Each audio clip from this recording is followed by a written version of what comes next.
Welcome back to the 21st. I'm Nyla Boodoo. We're going to talk now about police officers and their own attitudes about race. Police officers and recruits are more likely than the general public to say they have colorblind racial attitudes. In other words, they see people from different racial groups the same and treat everyone equally. That's according to a new survey that's according to a new study that surveyed officers. For a profession based on serving the public, that makes sense in many ways, but the researchers say people with colorblind attitudes tend to think that racism is no longer a significant factor in people's lives, and the results can raise other questions about biases and assumptions. The study was authored by researchers in Illinois and published last week in the journal Race and Social Problems. Joining us now are two of those researchers. Michael Schlosser directs the Police Training Institute at the University of Illinois. Chris Hughes is an clinical assistant professor of anthropology at the university. Chris, Michael, thanks for being with us. Thanks for having us. Thank you. Chris, we're having this conversation in the context of Ferguson, of Laquan McDonald, Freddie Gray. We saw news yesterday about the second police officer's acquittal in his death. Is that what motivated you all to do this research?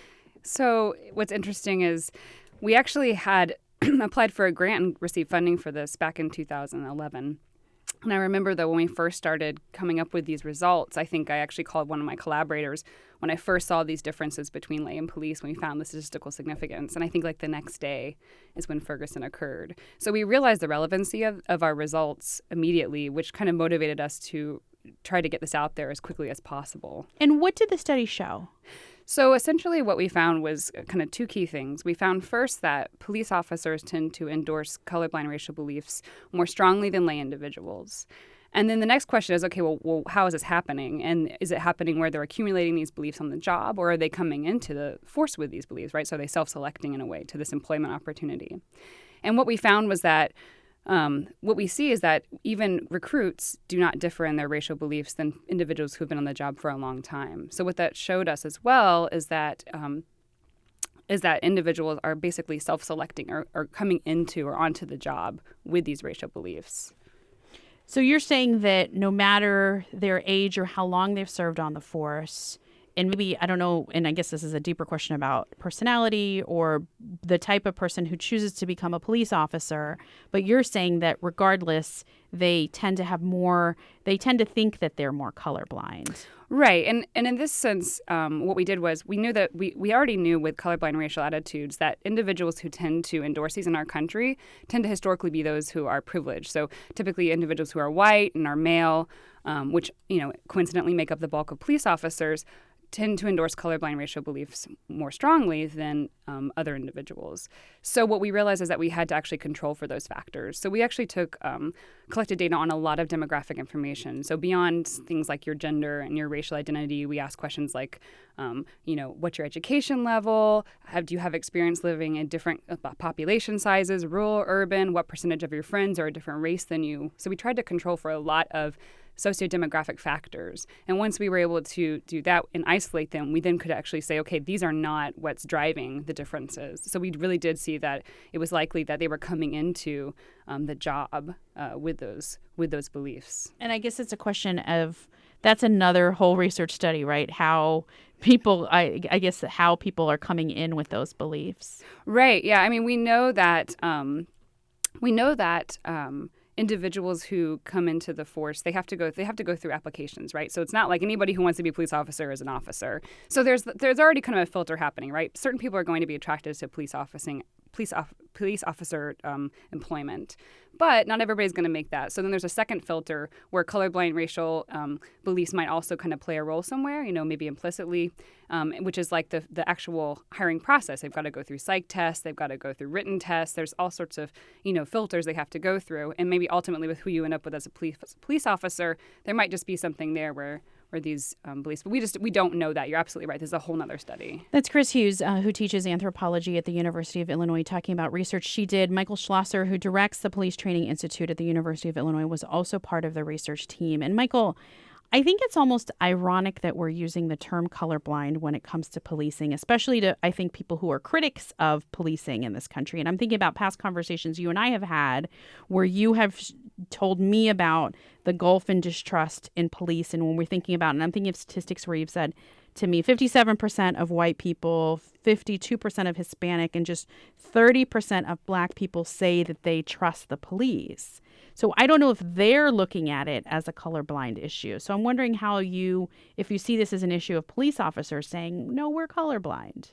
Yeah, I do have some concerns when we did this study and we look and we see that recruit officers and police officers have a higher level of colorblind racial attitudes, and it makes me think that police officers maybe don't understand society's racism as it exists today, because racism has changed since the civil rights era, and it's more subtle, it's more implicit, but it makes me think they don't understand things like institutional racism. But especially, I think it's important for officers, recruits, and police officers in this field to understand their own personal biases, their assumptions, or their stereotypes about all people. And I'm not just talking about race. I'm talking about gender. I'm talking about class. And just every person has, these biases, and a lot of them are implicit or even unconscious. So, it's important to understand that these things exist so that, we can have a better understanding of ourselves and our own social identity. And, it also makes me think if they have this unconscious racism or this implicit bias like society does in general, that, my concern is, so if it's higher in police, how would that affect their behaviors and their decision-making abilities, especially in high-stress shoot, don't shoot situations? Which is what you train for at the Illinois Police Training Institute. And I want to get to that training in a minute, but I want to ask you, as someone who yourself in the past was a police officer, and now as someone who's involved in training, and this is something you've sort of shifted your career to, and you've worked on training now for some time, and now on the research side of this, were you surprised when you were doing this research that this was a result of this study? Not necessarily, because when I think of color blindness, in a perfect world, if we were truly colorblind and we really didn't see race or racial, we would treat everybody exactly the same. But it's impossible based on every life experience we've had, whether it's, growing up, our family, our friends, our, the media, our occupations, everything. It's almost impossible to not have and develop these certain assumptions and stereotypes. So I'm not surprised about that, especially since police officers who truly, and as they're coming into the academy, we learn that these are, wonderful young men and women, and they really, truly want to help society. They want to be a part of the community. This is an honorable and noble career for them. And when you believe in a just society and, you're enforcing laws, this means that I'm out there enforcing the laws in a fair way because this is my job. But well, it's important it's a really interesting way to think about it, too, because it makes me think, and Chris, I wonder if you can weigh in here from an anthropology perspective. If you are the type of person who Michael was just describing, you're probably an idealist in a way. Right. And I wonder if that is also would be a correlation of people who are idealistic, that they would also think, well, no, like we're in a sort of post-racial society. Actually, also. You're hitting the nail on the head. The initial studies that actually quantified how to think about colorblind racial attitudes showed a correlation with something like a belief in a just world. So people who tend to believe in a just world tend to actually trust in the institutions, trust in the law, and in that sense that correlates with colorblind, because what part of the colorblind, beyond denying that racism exists, it's also denying that institutional biases exist. And so in this sense, in the criminal justice space, studies have documented over and over again, in all ranges of the criminal justice system, that racial biases do exist systemically. And as an officer, it's really important, I think, part of it is how do you reconcile that? If you believe in a just world, yet there's these biases, colorblind racial ideology is one way to kind of ignore those and trust in the fact that if you don't see color, you're countering the biases in the system. Well, and it makes me think also when you surveyed people, you also asked questions like it showed police officers were more likely to agree with statements that like talking about racial issues causes unnecessary tension, or that racial problems in the U.S. are rare and isolated. And all of that really fits in with this worldview that you're talking about.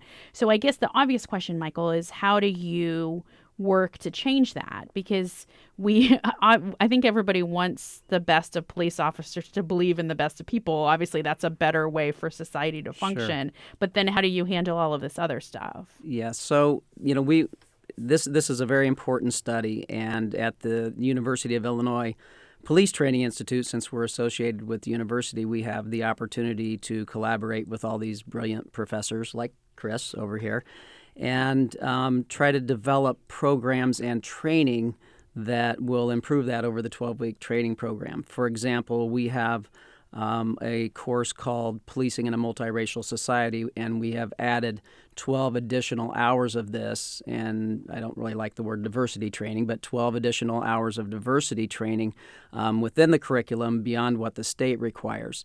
And within that, we are educating, we are sharing ideas of and giving examples of, what is colorblind racial ideology, what is implicit bias, and institutional racism, and we also try to relate some of these things specifically to, not only the history of policing, but even policing today. So we want our recruits to be exposed. We want them to become critical thinkers about themselves. We want them to understand that racism is real, that all of this is, this has been proven and this is real, but at the same time, it doesn't make you a bad person. You can have great intentions, but just because of how we grew up, all of our life experiences create certain, impressions in our mind of people, even just by seeing that person. So this is a fairly intense course, and it's not easy for police recruits to sit through because, they're protecting their identity as I joined this job because I want to help people. I believe in a just world, and I want to do good, and I am a nice person, and I want to be part of the community. But at the same time, in order to improve that, we all must learn more about ourselves, and we all must learn more about people that are different than us. Do you think, Michael, as a white man and a former police officer, do you think that helps when you're talking to recruits about this issue? I think it's good that we have a diverse team teaching atmosphere. So for this particular course, I'm teaching with a brilliant professor, Sundiata Chajwa, and he's in African American Studies and History, and Professor Helen Neville, Educational Psychology, and myself. And so I think it makes us a good team when we teach together and they see that we are all talking about the same thing together. We all have the same concerns. And, to be honest, yes, I think it does help to have somebody that's a white male teaching this. It just maybe and not makes just it a white male. more... You're a white male who's been a police officer. Yeah, so that adds, I think, adds a lot of credibility. You have the experience of doing this as well. Yeah, I think it is helpful. Chris, how would anthropologists suggest you help change these attitudes? From a research standpoint, I wonder how you would suggest, and I know that this is some of the work that is happening right now, as Michael's saying, at the Police Training Institute.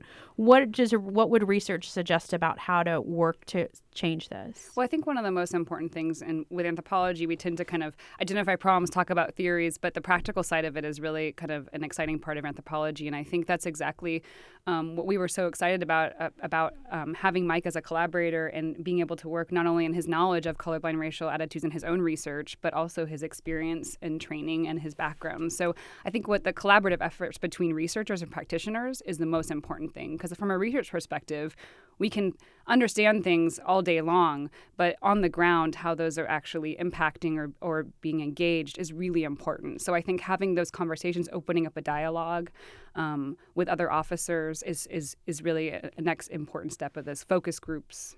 And what do you think with this initial research, what would you like to see other police training institutes across the country start doing? Exactly what Mike is doing here. I think it's very rare to have such a comprehensive component in a course for police training officers. I think the only other one that I've heard of is in New York with the NYPD, and they actually did a lot of what Mike is talking about, exposing them to implicit race bias, colorblind racial ideologies, and they actually saw great success in their study. They actually lowered police officers' colorblind racial attitude scores. So after the training, they endorsed colorblind racial attitudes less. So you can see that happen. It does need to be coupled with behavior research. And one of our collaborators, Carla Hunter, here at the University of Illinois, is also doing some research with her grad students where they're doing some shoot or no shoot simulations and also measuring colorblind racial attitudes of those individuals. So, yeah, and I think there's been quite a bit of research over the years on shooter bias, and a lot of these have to do with putting police officers and maybe lay people in situations involving either just computer photographs that pop up. Is it a shoot, don't shoot? Does the person have a weapon or they have a cell phone?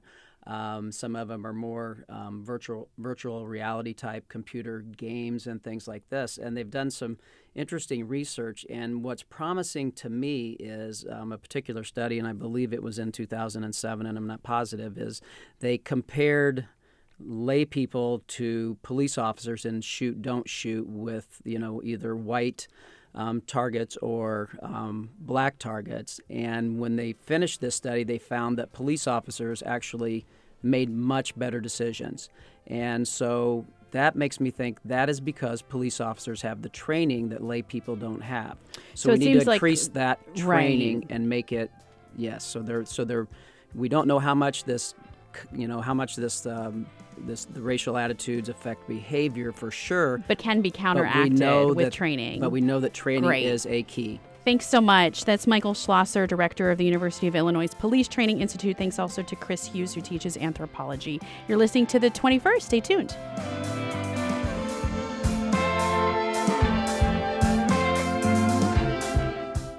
The 21st is made possible by Kester & Bradley, LLP, providing legal services to the Urbana-Champaign community and Illinois residents since 1895. Kester & Bradley's attorneys are committed to achieving the best results for their clients. More information is available at kesterlawllp.com.